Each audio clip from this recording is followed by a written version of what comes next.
നമസ്കാരം. ഇന്ന് ഞാൻ ഗാഡ്ഗിൽ റിപ്പോർട്ട് എന്ന സുപ്രധാന വിഷയത്തെക്കുറിച്ച് സംസാരിക്കാൻ ഉദ്ദേശിക്കുന്നതാണ്.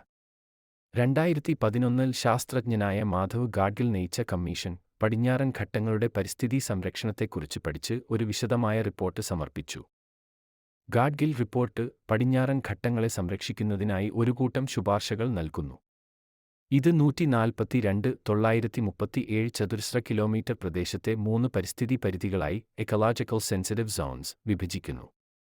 ഇതിൽ ഉയർന്ന പരിധിയിലുള്ള സ്ഥലങ്ങളിൽ കഠിനമായ നിർമ്മാണങ്ങളും വനവൃക്ഷവെടിപ്പുകളും ഖനനം പോലെയുള്ള പ്രവർത്തനങ്ങളും നിരോധിക്കുന്നതിനുള്ള ശുപാർശകളുണ്ട്.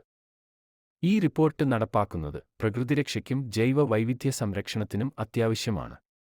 അതുപോലെ ഭൗമശാസ്ത്രപരമായ പ്രാധാന്യമുള്ള പടിഞ്ഞാറൻ ഘട്ടങ്ങൾ കാലാവസ്ഥാ മാറ്റത്തെയും പ്രകൃതിഘാതന സംഭവങ്ങളെയും നേരിടാൻ കരുത്തുള്ളവയാക്കി നിലനിർത്തും.